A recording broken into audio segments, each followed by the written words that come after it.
una vez más, en la unidad del cuerpo una vez más, en el propósito del reino una vez más, Señor, recibiendo de ti, Señor. Sabiendo, amado Señor, que todo lo que hacemos lo hacemos, Señor, bajo la guianza de tu Santo Espíritu y en un solo propósito, que es glorificar tu nombre. Por eso te pido en esta hora, Señor, bendice cada vida que se está conectando. Bendice cada vida que ha de recibir esta palabra, Señor, y a través de esa bendición, Señor, extiende el reino de tu reino. Extiéndelo, Señor. Bendigo, Señor, asimismo a las personas que han de escuchar estos mensajes en algún momento y permite, amado Dios, que tu gloria se manifieste de manera sobrenatural. Hoy yo te pido, Espíritu Santo, úsame a mí, usa mis labios, Señor, pero que sea tu palabra la que se hable, Señor.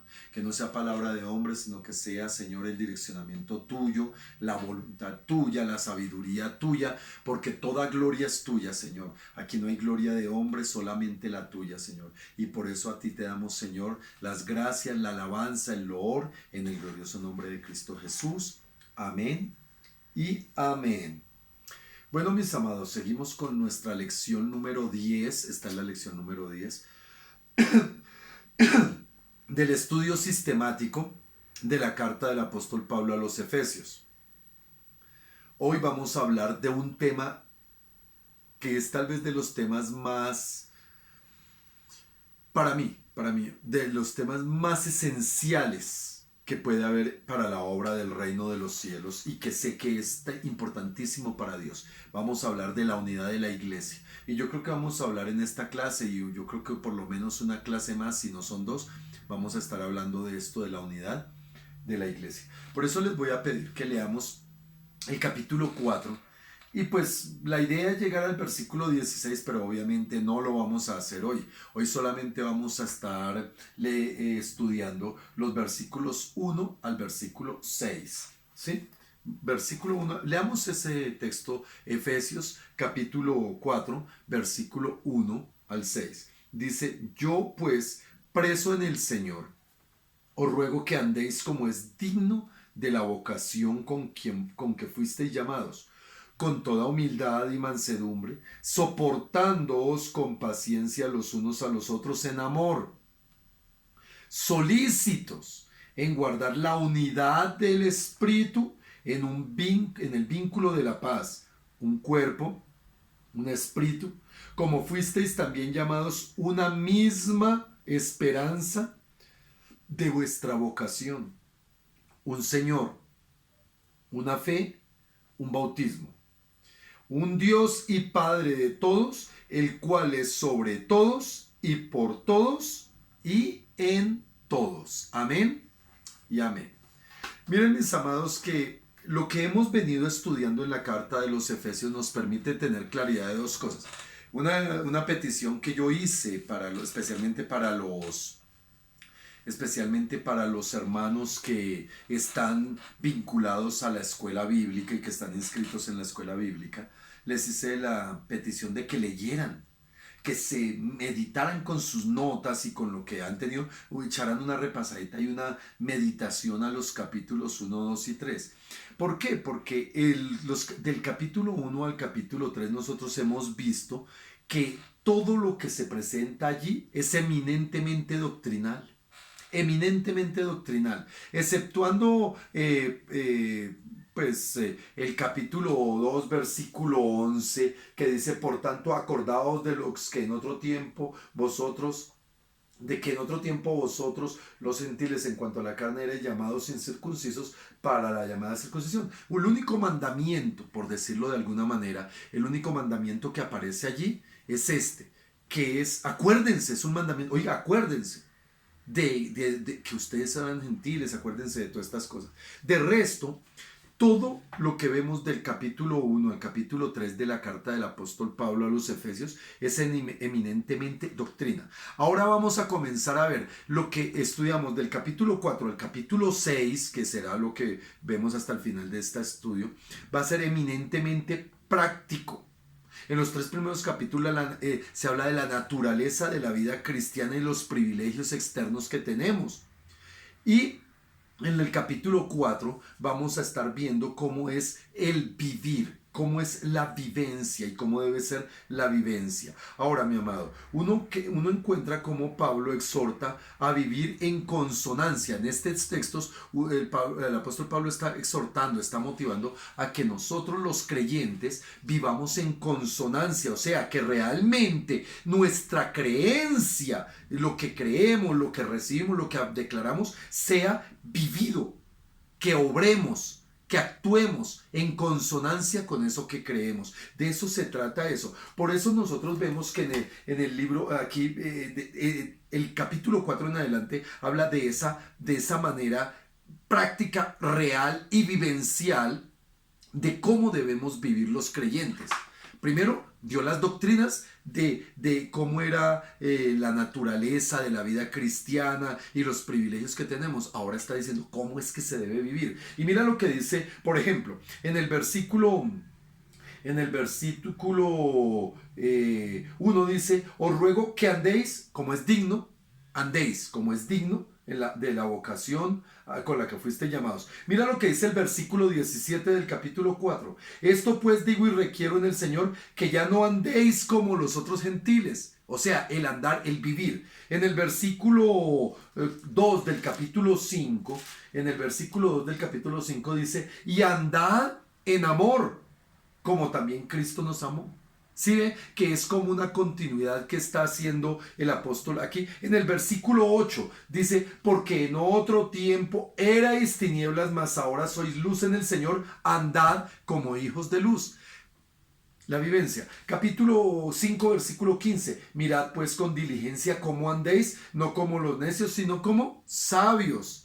Y vemos que estos textos del capítulo 4 y el capítulo 5, lo que Pablo está diciendo es que debemos ser consecuentes, ojo a esto, debemos ser consecuentes en cuanto al curso de nuestras vidas, a la manera como nosotros nos dirigimos en nuestra vida común y corriente. ¿Por qué? Porque esa consonancia debe ser armónica con el llamamiento que tenemos y con lo que somos ahora en Cristo. El llamamiento y lo que somos debe verse reflejado totalmente en esa vida. Esta segunda sección, por tanto, o sea, vemos que la primera sección, ya la vemos, la primera sección es la naturaleza de la vida cristiana de un creyente y los privilegios que tenemos. Ahora es cómo debemos andar. Y en esta segunda sección la vamos a estar dividiendo en 4 partes. Hoy vamos a ver la primera nomás.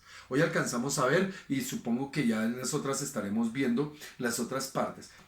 Entonces, ¿cuáles son esas 4 partes? Así como para tenerlo claro y después lo profundizamos. En los versículos 2 al versículo 16 vamos a ver el andar de los cristianos en medio de los redimidos. Es decir, el andar que lo vimos ahí, andar de los cristianos en medio de la iglesia, en medio de los redimidos. Del versículo 17 del capítulo 4 de Efesios, del versículo 17 al capítulo 5, versículo 20, estaremos hablando del andar del cristiano en el mundo.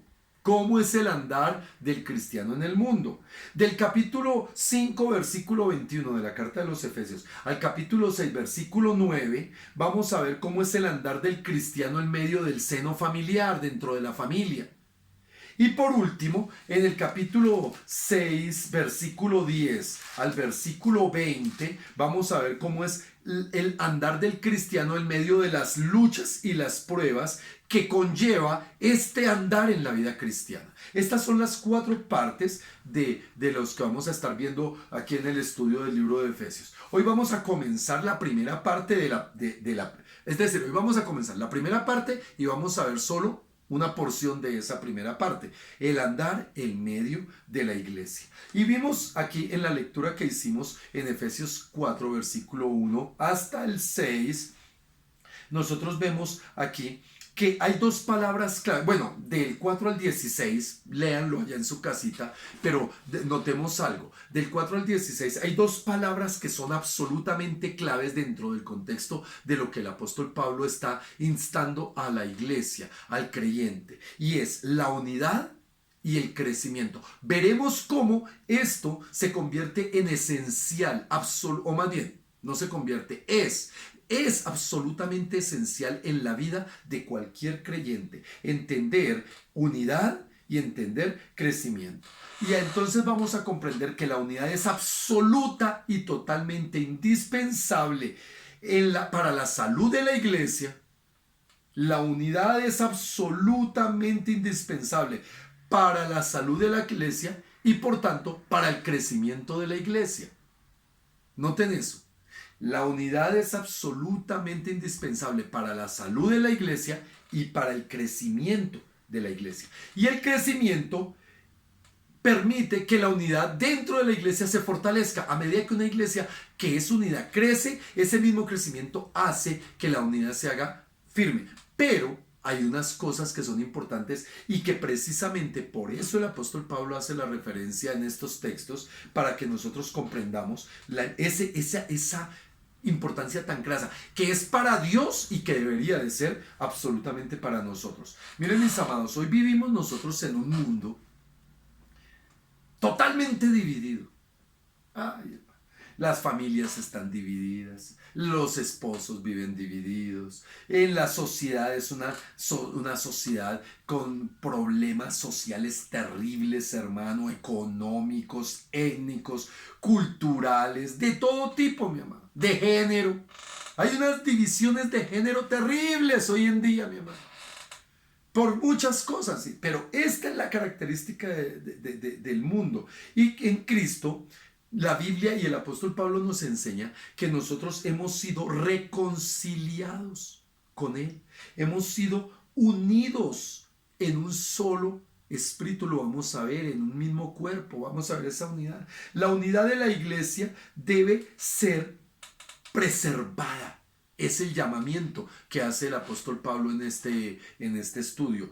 Debe ser preservada. Mira cómo dice el versículo. Pues el versículo 1 dice: yo pues, preso en el Señor, os ruego que andéis como es digno de la vocación con que fuisteis llamados. ¿Fuimos llamados a qué? A vivir en una dignidad. Ojo a esto, porque hay una palabra que se usa mucho en la Santa Cena y es indignidad. Y aquí Pablo está motivando a la iglesia para que la iglesia ande como es digno. Y esa dignidad de la cual el apóstol Pablo dice que debemos andar es precisamente la unidad. Por tanto, cuando leemos allá en el capítulo 11 de Primera de Corintios que los que toman indignamente la cena del Señor juicio comen y beben para sí, está hablando precisamente es de la unidad. Lo que hace indigno a una persona es que no tenga unidad. Y ahorita vamos a afianzarlos un poco más. Aquí nosotros vemos que en el capítulo 2 Pablo habló de que somos uno en Cristo. Aquí de Efesios, Pablo habló de que nosotros somos uno en Cristo. Ya lo estudiamos días atrás. Pero aquí muestra cómo cada uno, y le habla a cada creyente, le habla a cada persona que recibió y que sabe que es hija de Dios. No está hablando a la colectividad, está hablando a la individualidad del corazón del creyente, que dice que nosotros tenemos cada uno la responsabilidad. La responsabilidad, ¿cómo lo dice? Con toda humildad y mansedumbre, soportándoos unos a otros con paciencia. Y comienza a partir del capítulo 2, del versículo 2 y el versículo 3 a manifestar cuál es la responsabilidad personal. ¿Cómo debemos nosotros actuar en esa responsabilidad personal de preservar la unidad, de trabajar por la unidad, de vivir por la unidad, hermano? Y veremos que es definitivo que el propósito central de la extensión del reino, de la vida de la iglesia, es la unidad. Es la unidad, como el Señor la establece. Estamos unidos.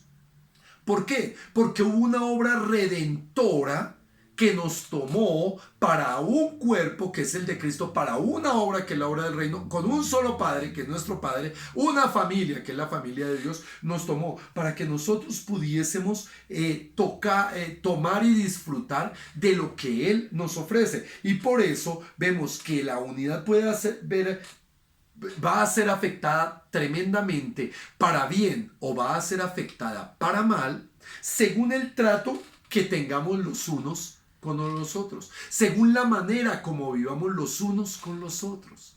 Esto es importante tenerlo muy en cuenta, mi amado. Y no podemos tomar estos principios como algo menor. Ahora, mi amado, veamos qué se necesita. Primero que todo, el apóstol Pablo habla de unas características que son bien importantes para poder mantener esa unidad. Y habla de 5 cosas específicas, 5 cosas que se necesitan para gestar, para poder, desde lo individual. Ojo, porque esto es muy importante entenderlo. Desde lo personal, lo que se necesita para poder hacer que la unidad realmente prevalezca, permanezca, se dé, que esté. La primera cosa la dice en el versículo 2, con toda humildad.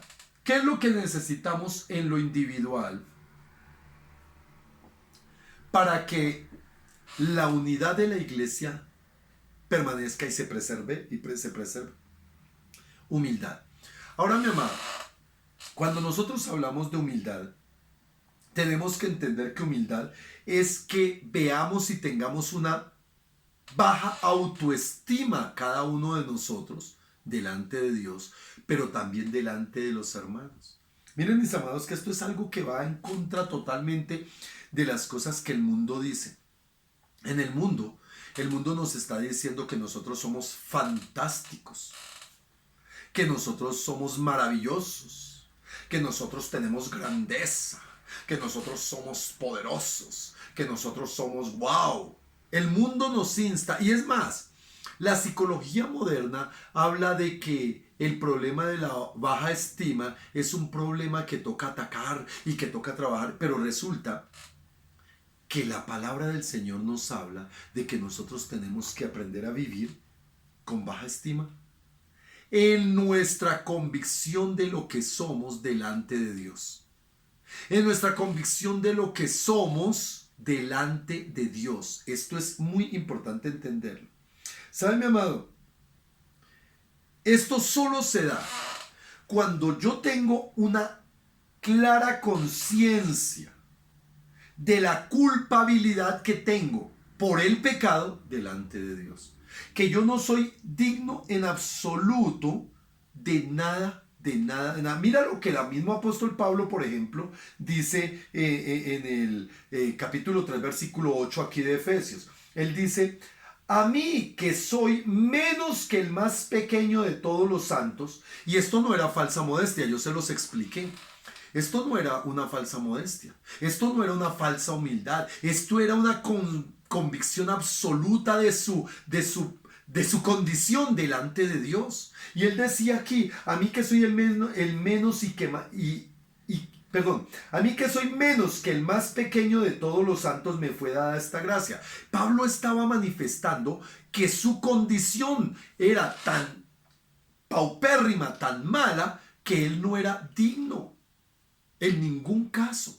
Y algo que el Señor nos insta es que nosotros aprendamos a vivir en esa consonancia, teniendo humildad. Por eso Pablo dijo, o más bien evidencia, cuando escribe y cuando habla de sí mismo, tenía una clara conciencia de su indignidad delante de Dios en sí mismo, cuando vive sin Cristo, cuando no está en Cristo, cuando no vive para el Señor. Y por eso, el pensar de esta manera va a contrariar todos los principios que el mundo da. Va a contrariar todo aquello que el mundo nos dice. Ahí en Mateo capítulo 5, versículo 3, en las bienaventuranzas, el apóstol Pablo, el mismo Señor Jesucristo, el apóstol Pablo, el mismo Señor Jesucristo dice: bienaventurados los pobres de espíritu. Está hablando de humildad.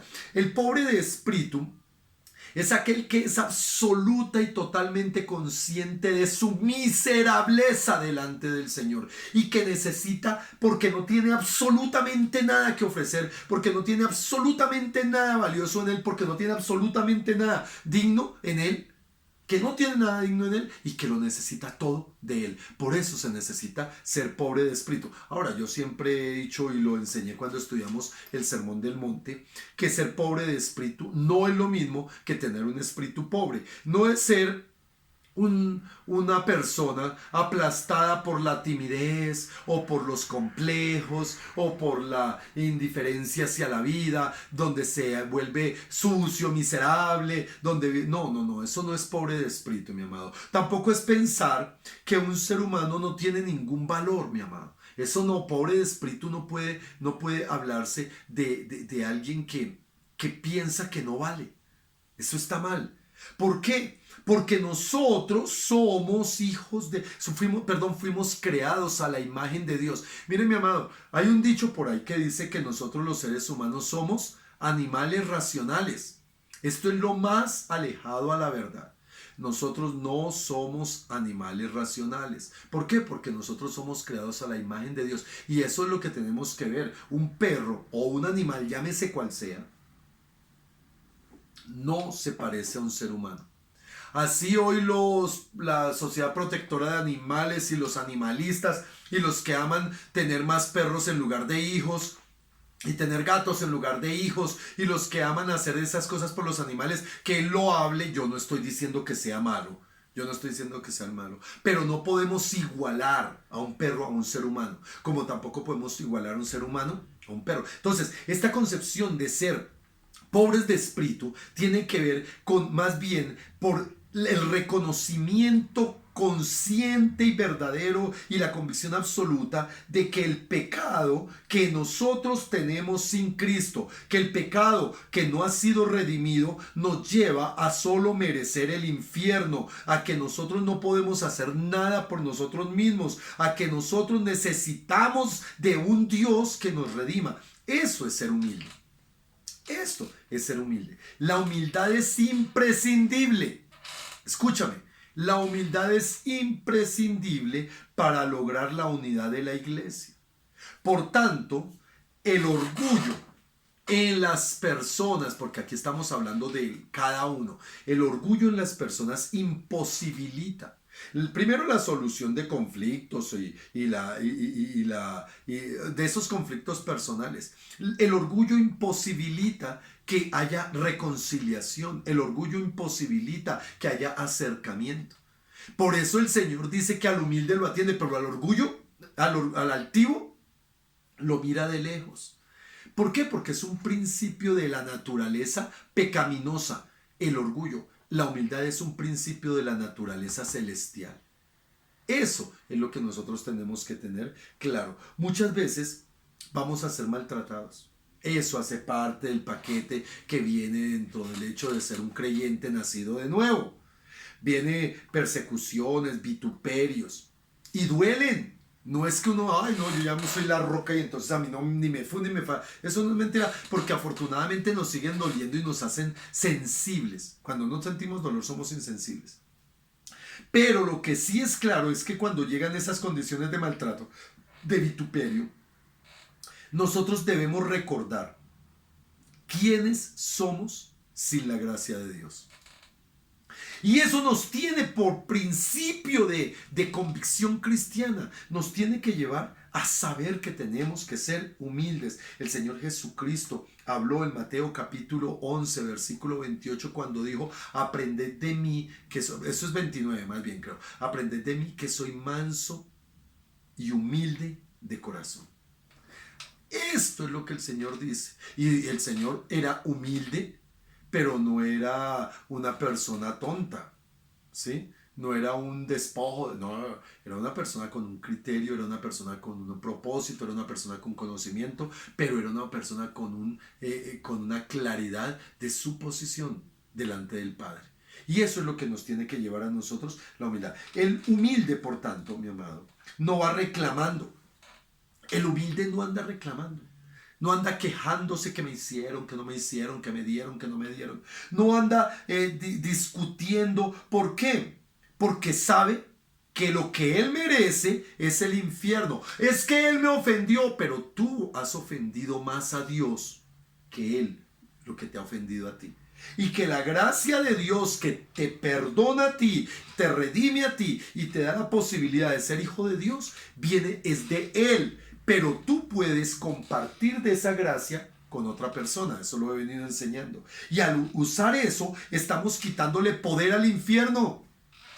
Se le da poder al infierno cuando empezamos a la quejadera, la lamentadera, el señalamiento, la murmuración. Mira, mi amado, cuando alguien nos ofende, cuando alguien nos lastima, cuando alguien murmura, cuando alguien nos hace daño, ¿cuál es la actitud de un verdadero creyente humilde? Debe tener compasión de esa persona porque sabe que esa persona no está pecando contra mí, sino que está pecando contra Dios. Y mi actitud debería de ser de compasión hacia él. ¿Para qué? Para orar por él, para buscar sanar su corazón, para responderle, como dice la palabra, con el bien, no con el mal. Ya lo vamos a ver. Por eso del ofensor más bien debemos nosotros pensar positivamente, no como un enemigo. Y aun si el ofensor piensa que yo soy su enemigo, yo tengo que amarlo, porque ese es el principio al que el Señor llamó para la iglesia. Tenemos que generar la unidad de la iglesia. ¿Cómo? Con humildad. La segunda cosa que dice el Señor, el apóstol Pablo aquí en la carta a los Efesios, en el capítulo 4, versículo 2, perdón, dice, y mansedumbre. Ahora, muchos confunden la humildad con la mansedumbre. El Señor dijo, sed mansos y humildes, que es diferente. Tienen una relación absoluta y es muy importante porque es que casi nunca, o más bien nunca, no casi, no, estoy absolutamente seguro que nunca. Nunca nadie podrá ser manso si antes no es humilde. Nunca nadie podrá desarrollar mansedumbre si antes no es humilde. Pero la mansedumbre es la virtud que se deriva de la virtud de humildad. ¿Sí? Ahora, cuando yo hablo de humildad y hablo de mansedumbre como principio fundamental de la unidad, debería llevarnos a pensar que dentro de la iglesia nosotros no vivimos jamás resentidos con nadie, deseando servirle a los demás todos unos para otros, soportando lo que no corresponda, compartiendo lo que corresponda, haciendo todo. Esa debería de ser la antesala al cielo vivida en esta tierra. Y ese fue el propósito por el cual el Señor trajo su evangelio y trajo su testimonio, para que nosotros aprendiéramos de él, para tener esa antesala al cielo. Ahora, ¿qué pasa cuando alguien está en el suelo, tirado en el piso? Pues él no tiene temor de caerse porque ya está en el piso. Un humilde es eso. Y eso lo dijo un pensador cristiano. El que está en el piso no tiene temor de caerse. El humilde que está en el piso, porque el humilde significa estar postrado en el piso. Por eso 1 de Pedro 5:6 dice, humillados pues bajo la poderosa mano de Jehová, y insta, porque cuando sea el tiempo él los exaltará. Entonces, mi amado, nosotros vemos que la mansedumbre no es una debilidad de carácter, hermano. No confundamos eso como la humildad, tampoco es un menosprecio de sí mismo. No, ni la humildad es un menosprecio de sí mismo, es un reconocimiento de nuestra condición sin Cristo y de lo que somos sin Cristo y el privilegio que tenemos en Cristo. Eso no es humilde. Pero la mansedumbre no es una debilidad de carácter. No es lo mismo ser manso que ser menso. Eso sí, acordémonos, no es eso. Por eso uno piensa, ¿Jesús era débil de carácter? Yo creo que no. Jesús nunca fue débil de carácter. Jesús tenía un carácter muy claro, pero era un carácter humilde y un carácter donde él perdonaba, soportaba, pero cuando tenía que decir las cosas respecto a lo que tenía que hablar para dar claridad de doctrinas y eso, hablaba claramente. Por eso, mi amado, una definición de mansedumbre es poder bajo control. Yo tengo el poder de la venganza, yo tengo el poder de discutir, yo tengo el poder, pero soy manso, voy a tenerlo bajo control. No voy a entrar en conflictos, no voy a entrar en señalamientos, voy a mantener ese bajo perfil. Y esto significa que una persona mansa antepone los intereses de Dios y en algunos casos los intereses de los demás a los intereses personales. Esto es mansedumbre, que no está poniendo sus intereses por encima. Y por eso hay muchos que creen que mansedumbre es confundir debilidad de carácter con el hecho de vivir airados.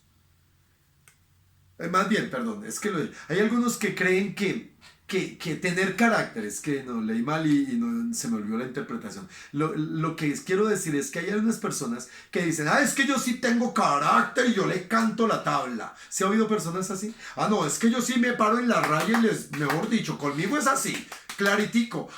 Chocolate espeso y huevos revueltos. No, eso no es. Bueno, una cosa parecida a esas. Cuentas claras, chocolate espeso, era lo que quería decir. Se me vino el desayuno a la mente. La cuestión es que, mis amados, hay personas que se airan con una facilidad, que entran en conflictos, que entran en problemas, que entran y dicen, es que yo sí tengo carácter. Y uno viene a darse cuenta que ese tipo de personas lo que son es débiles de carácter. Y la debilidad de carácter los lleva a estar enojosos a toda hora, a estar en conflicto a toda hora, a estar queriendo desquitarse a toda hora, a saber que no pueden perdonar. ¿Saben que hay personas que dicen, es que yo sí tengo mi carácter? Y a mí no me toman así como un bobo. Entonces a mí el que me la hace, pues que se quede allá. Yo lo perdono, pero por allá. Eso no es fortaleza de carácter. Eso es debilidad de carácter, mi hermano. Porque el que tiene un verdadero carácter lo manifiesta a través de la mansedumbre. No a través de las actitudes de la carne, sino a través de las actitudes del Espíritu. Y una de las actitudes del Espíritu es la mansedumbre. Eso hace parte de los frutos del fruto del Espíritu. Ahora, mi amado, cuando nosotros vemos lo que dice la palabra de Dios en él, meta ahí un separador y vayamos a Proverbios capítulo 25. Proverbios capítulo 25. Ahí me pasé. Versículo 28. Proverbios 25, 28. Dice, como ciudad derribada y sin muro es el hombre cuyo espíritu no tiene rienda. Buen texto. Como ciudad derribada y sin muro es el hombre cuyo espíritu no tiene rienda. Es decir, esos que le dan rienda suelta a su enojo, a su es que yo tengo que poner y es que yo tengo porque yo soy. Es gente airada. Es gente que no ha desarrollado mansedumbre. Y los hay. Y los hay en muchos casos. La mansedumbre no es el fruto de la humildad. La mansedumbre es el fruto del espíritu formado correctamente en el corazón, pero que viene después de la humildad, porque es que nadie orgulloso es manso. Ningún orgulloso es manso. Se necesita ser humilde para poder ser. O sea, no es que venga, sino que se necesita para que lo otro se dé. Ahora, el hombre manso posee la capacidad de racionalizar bíblicamente, reaccionar bíblicamente, actuar bíblicamente. No antepone los intereses personales a los intereses del reino, sino que tiene siempre los intereses de Cristo como prioridad y como principios de vida internos para reaccionar ante el conflicto, para venir ante las circunstancias de adversidad, para responder ante aquellas ofensas o ante aquellas acciones que vienen en contra de él. Por eso el hombre manso siempre va a estar direccionado. Escúchame, la mansedumbre, me preguntaban, ¿la mansedumbre de dónde viene? Del conocimiento de principios y de verdades eternas. Del tener el espíritu de la palabra de una manera correcta en el entendimiento del corazón y de la mente. Mira, muchos conflictos y la gran mayoría de conflictos surgen es por el orgullo, hermano. Pues no me hablo, yo tampoco le hablo. Pues allá él, mira a ver qué hace. Y ahí empieza, y el apóstol Santiago decía, ¿de dónde vienen los pleitos? ¿De dónde vienen las guerras? No vienen de las pasiones de su corazón y de los apetitos y del orgullo. Del orgullo. Siempre el orgullo va a traer una respuesta contraria a la mansedumbre. Entonces, quienes quieren hacer prevalecer su opinión, su parecer, es que yo soy el que digo, yo soy el que, es que es como yo, es que ese tipo de personas están llenas de orgullo y ausentes en mansedumbre. Y obviamente no tienen mansedumbre porque no han aprendido humildad, porque el orgulloso no es humilde. No es humilde. La tercera cosa que encontramos, volvamos a Efesios capítulo 4, versículo 2, porque estamos ahí. Dice aquí, soportándoos unos a otros. ¿Saben, mis amados, que aquí habla de longanimidad? que es tener paciencia. Aquí, bueno, es que voy a pasarme primero a la paciencia y después hablo de los soportarnos, ¿sí? Hablemos de la paciencia porque aquí dice, soportándonos con paciencia unos a otros. Pero entonces la tercera cosa, el requisito tercero que se necesita para gestar la unidad en la iglesia es la longanimidad, que significa paciencia. La longanimidad significa paciencia, o sea, tiene que ver con el hecho de la vida paciente de una persona. Y señala la capacidad de ser herido una, otra y otra vez sin quejarse. Eso. Aprender a esperar y a soportar tranquilo en la confianza a Dios. Porque es que la paciencia no es, ay, es que yo me hice paciente por mí mismo. Olvídate, la paciencia es un don, que es una virtud desarrollada por el Espíritu que mora en nosotros, por el conocimiento del Espíritu de Dios, por el conocimiento de la palabra del Señor. Y entonces nosotros tenemos que aprender a desarrollar la paciencia. Y la idea es soportar la presión. Soportar, esa es la idea, soportar la presión sin descomponerse. Mi amado, ¿cómo se hace? Es Dios quien nos capacita para soportar. Y el Señor nos insta en muchas partes de la Biblia para que soportemos, para que aguantemos, para que no reaccionemos. Mira, mi amado, que yo le he hablado muchas veces y en algunos casos, no siempre y exclusivamente a las mujeres, porque también hay hombres, pero lo he notado que pasa mucho en la mujer. Por lo que la mujer tiene una manera de ser diferente y una manera de pensar diferente a la del hombre. Pero hay muchas personas que son reactivas. Yo las he dicho. Pasa algo y de una vez quieren y es que ya, y reaccionan y dicen y actúan. No se tiene. Por eso el Señor habla de que nosotros tenemos que desarrollar paciencia y el Señor nos va a ayudar mucho. Es más, el Señor nos va a hacer pacientes. ¿Cómo?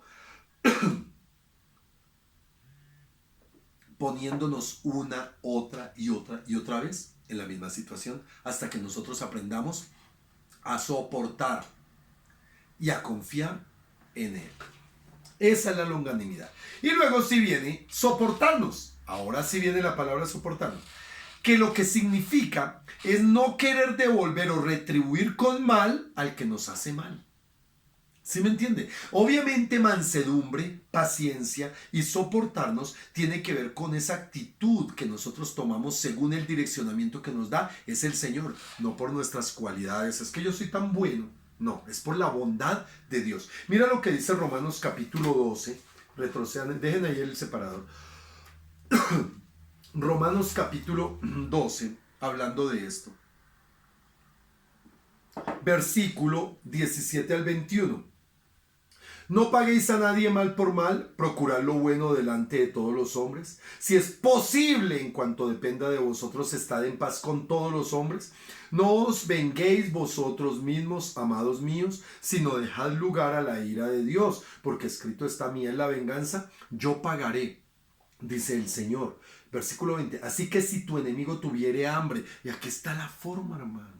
Si tu enemigo tuviere hambre, dale de comer. Si tuviere sed, dale de beber. Pues haciendo esto, ascuas de fuego amontonarás sobre su cabeza. No seas vencido de lo malo, sino vence con el bien el mal. Entonces, ¿qué es lo que el apóstol Pablo enseña en estas doctrinas y en estos principios y en esta manera de andar? Porque estamos hablando de cómo debemos vivir, que tenemos que aprender a soportarnos.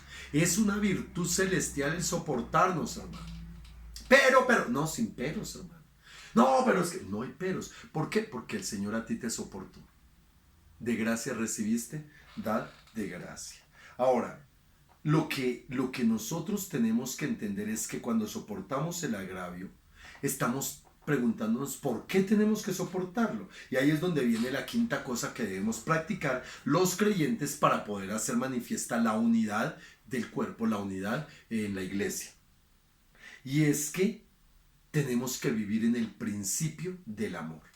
Mira, mi amado, cómo Dios nos dio a nosotros en la iglesia donde hay la buena semilla una guía, un direccionamiento, un lema, un propósito de vida, de formación, de andar dentro de la iglesia. Unidad y amor. Mira lo que dice aquí el versículo 3.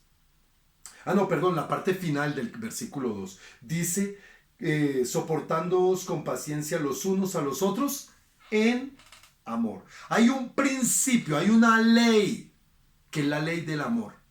Es la ley de la fe. Hay una esencia, yo quiero llamarla más bien una esencia, que es el amor. Y nosotros vemos cómo Pablo habla muchísimo de amar sin esperar nada del otro. Eso es el amor. Pero mira el apóstol Pedro como en Primera de Pedro 4:8. Primera de Pedro, capítulo 4, versículo 8. Dice, y ante todo tened entre vosotros ferviente amor. ¿Por qué? Porque el amor cubrirá multitud de pecados. Mira, mi amado, que esto es una cosa que, entendida en el contexto espiritual y en el contexto bíblico, nos conviene. No para que nos llenemos de orgullo raro ni nada, sino para que vivamos, para que andemos como cristianos verdaderos, que nos amamos, nos tenemos humildad, nos soportamos, y ese amor dice que cubrirá multitud de pecados. Pero también Proverbios capítulo 10, versículo 8, nos enseña esto mismo.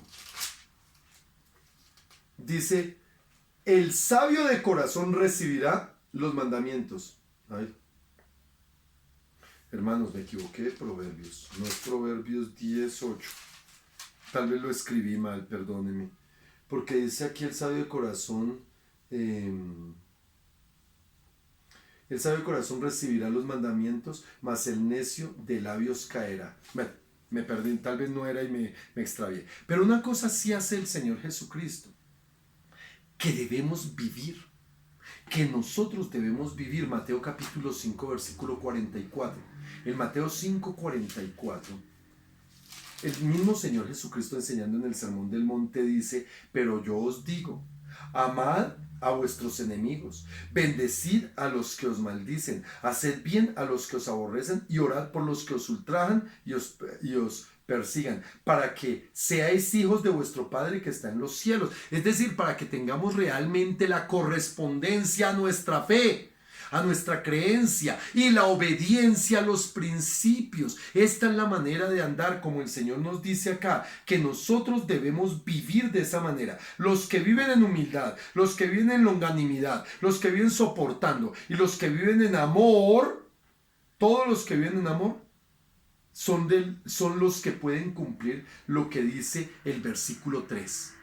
Esta es la manera, son las 5 cosas que se necesitan dentro de la vida personal para poder desarrollar unidad en la iglesia. Pero esto dice así, el versículo 3 dice, solícitos en guardar la unidad del espíritu en el vínculo de la paz. Las 5 cosas que vimos anteriormente es lo que nos permite poder vivir este versículo. Solícitos. ¿Cómo? La palabra solícitos habla de ser diligentes, anda de poner todo nuestro empeño en hacer lo que debemos, en esforzarnos. Ningún cristiano verdadero piensa en dividir la iglesia, jamás. No, ningún cristiano verdadero piensa en dividir la iglesia. Pero las artimañas de Satanás, las sutilezas de Satanás, llevan a muchos cristianos que no está cultivando estas virtudes que hablamos anteriormente en el versículo 2. Los cristianos que no cultivan que no trabajan en cultivar estas virtudes, corren el riesgo de andar sembrando dudas, de andar murmurando, de no perdonar, de endurecerse ante el maltrato, de ser obstinados ante los direccionamientos visionales o estructurales de la iglesia. ¿Sabe? Siempre está sembrando una semilla de división. Oiga, que es que el pastor va a celebrar 18 años en la iglesia, ¿ah? ¿Quién sabe ahora qué va a hacer? ¿Quién sabe? Y empieza a poner ese tipo de cosas. Cuando no se ha desarrollado las virtudes de la humildad, de la mansedumbre, de la paciencia, del de la longanimidad y de la paciencia, del soportarnos y de amarnos, fácilmente se cae en esto que divide.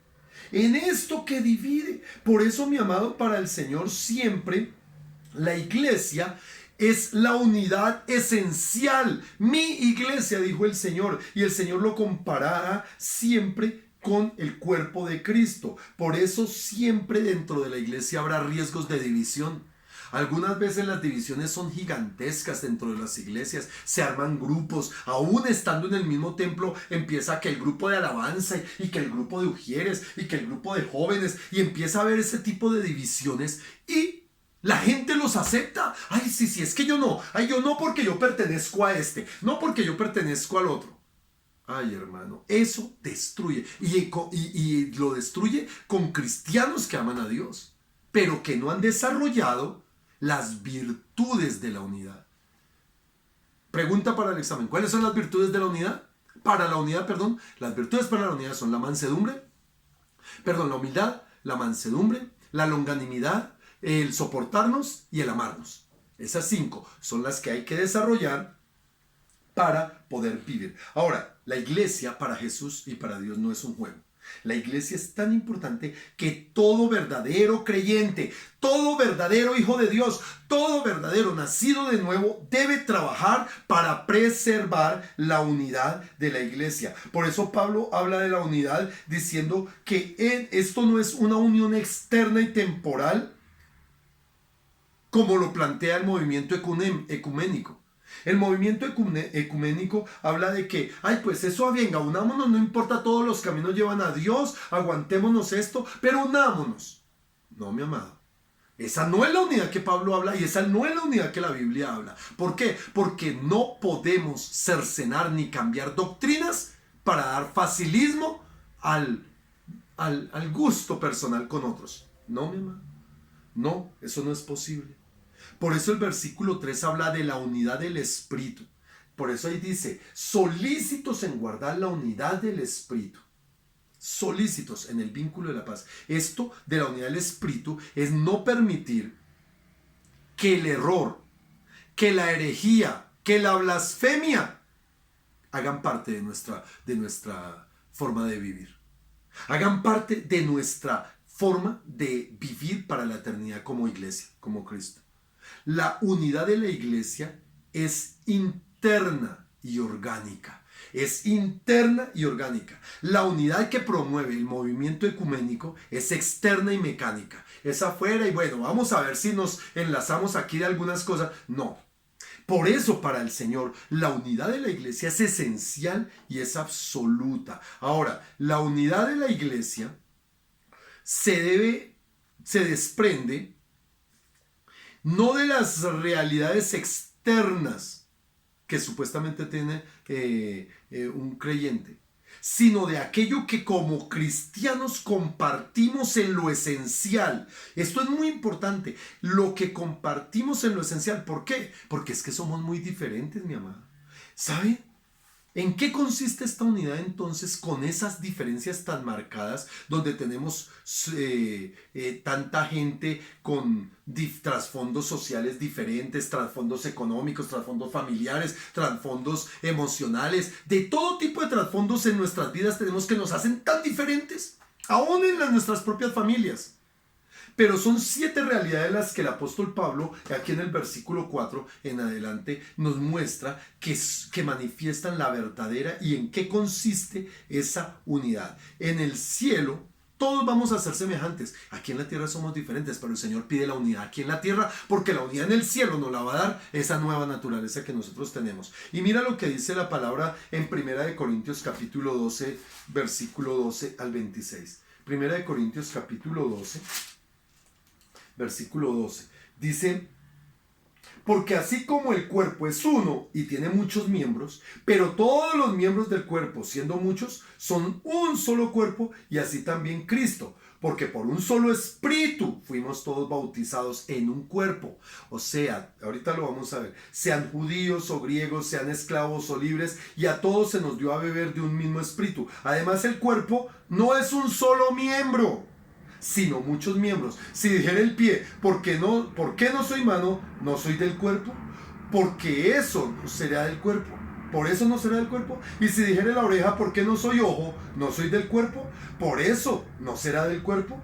Si todo el cuerpo fuese ojo, ¿dónde estaría el oído? Y si todo fuese oído, ¿dónde estaría el olfato? Mas ahora Dios ha colocado los miembros. ¿Quién los coloca? Dios ha colocado los miembros. Cada uno de ellos en el cuerpo como Él quiso. Porque si todos fuesen un solo miembro, ¿dónde estaría el cuerpo? Pero ahora somos muchos miembros, pero el cuerpo es uno solo. Y tenemos que tener en cuenta eso. Entonces, ¿qué es lo que nosotros encontramos en este contexto? La primera cosa es que todos participamos del mismo cuerpo. O sea, ¿cómo podemos nosotros tener claro o en qué consiste o en qué es lo que tenemos que tener claro para hacer manifiesta la unidad cuando somos tan diferentes en nuestras concepciones y maneras de vivir? Primeramente, entender que todos participamos del mismo cuerpo, el cuerpo de Cristo. Somos un solo cuerpo y hay una sola cabeza. Que somos miembros diferentes, sí, pero estamos en el mismo cuerpo y tenemos que tenerlo claro. La segunda cosa, todos participamos del mismo espíritu. Mira lo que dice el apóstol Pablo para poderlo entender, versículo 4. Un cuerpo, no pedacitos de cuerpo, no cuerpos divididos, no, es que la iglesia de allá es un cuerpo no, un solo cuerpo.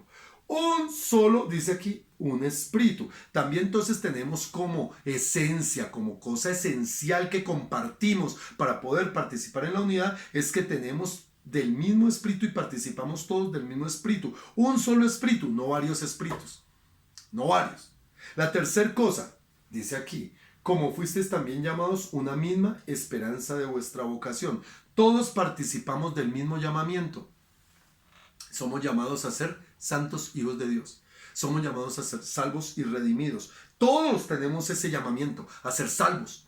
Porque de tal manera amó Dios al hombre que dio a su Hijo unigénito para que todos los que en Él crean no se pierdan, mas tenga vida eterna. Amén. Y ahí es donde nosotros tenemos que entender que tenemos un mismo llamamiento, tenemos participar de los mismos privilegios y participar del mismo destino. Yo no entiendo por qué hay cristianos que se lamentan porque no pueden hacer, porque no pueden estar. Cuando Dios les dice, oye, es que ustedes tienen una función específica, pero todos vamos para el mismo lado. Todos tenemos el mismo llamamiento. La cuarta cosa es que todos nos encontramos bajo la autoridad del mismo Señor. Versículo 5. Un Señor. No son varios, hermano. El mismo papá suyo es mi mismo papá. El mismo Cristo que nos salvó es nuestro mismo Cristo. Y Él es nuestro Señor y nuestro Salvador. Nuestro Señor. Tenemos un mismo Señor, no tenemos varios señores. Por eso estamos bajo una misma autoridad, que es la autoridad de un solo Señor, esa autoridad del mismo Dios. Y no podemos buscar entonces justificarnos para vivir de otras maneras. Tenemos también la quinta, todos compartimos la misma fe. Todos recibimos, escuchamos la misma palabra, escuchamos las mismas verdades, escuchamos los mismos llamados. Todos tenemos la misma fe. ¿Por qué? Porque es nuestra fe en uno, en Cristo Jesús. Por eso la fe en otras cosas no es fe. Por lo menos no la que salva. La sexta, todos compartimos el mismo bautismo. Así nos bauticen en la pileta, en el charco, en el río, en la piscina. Todos tenemos un mismo bautismo. Entendiendo esto, que esa ceremonia externa es el acto donde cada cristiano manifiesta externamente su fe y cómo manifiesta que ese bautismo lo marca como alguien que fue separado del mundo y del pecado para ser parte del reino eterno de Dios. O sea, el cambio de naturaleza. Todos fuimos bautizados en el nombre del Padre, del Hijo y del Espíritu Santo, en el propósito de la fe de Cristo. Ahora, uno se pregunta por qué hay gente que no se bautiza. Y eso uno se pone a pensar, un cristiano, alguien que dice que es cristiano y no se bautiza, es porque no ha nacido de nuevo, hermano. Yo no encuentro otra razón. Y la séptima cosa, todos tenemos un mismo Dios y un mismo Padre. Un Señor, una fe, un bautismo. Versículo 6. Un Dios y Padre de todos, el cual es sobre todos y por todos y en todos. Entonces, mi amado, cuando nosotros vemos estas 7 realidades eternas, porque son 7 realidades eternas que compartimos todos los creyentes, sin importar cuál sean nuestras aficiones, pareceres, gustos, trasfondos, de lo que sea, todos tenemos estas 7 realidades eternas, y por estas 7 realidades eternas que compartimos, tenemos que conformar la unidad del cuerpo, la unidad de la iglesia. Mira, mi amado, un cristiano multimillonario, un verdadero creyente multimillonario, tiene más cosas en común con el más pobre de los cristianos pobres, que con el multimillonario impío. Tienen más cosas en común que con un multimillonario. No podemos nunca quebrantar la realidad de nuestra unidad en Cristo, hermano. El que la quebranta es aquel que vive entonces en indignidad, y el que la quebranta vive en la apartado del propósito de Dios. Pablo, ¿qué decía en el capítulo 11, versículo 27? Leamos lo que tal vez es el último texto. Primera de Corintios 11. Aquí está hablando de la Santa Cena, nunca se les olvide, pero está hablando de qué es lo que pasa dentro de la iglesia, que hay unos que solo vienen conflictos, pleitos, contiendas y todo eso. Y dice el versículo 27, de manera que cualquiera que comiere este pan o bebiere esta copa del Señor indignamente será culpado del cuerpo y de la sangre del Señor. Culpado del cuerpo y de la sangre. Pero si revisamos Efesios, versículo 1, dice, yo ruego preso en el Señor, yo pues preso en el Señor, os ruego que andéis como es digno. Y aquí está diciendo, de manera que cualquiera que comiera este pan indignamente, para que los que entiendan, la indignidad es la separación de la unidad del cuerpo, es lo que rompe.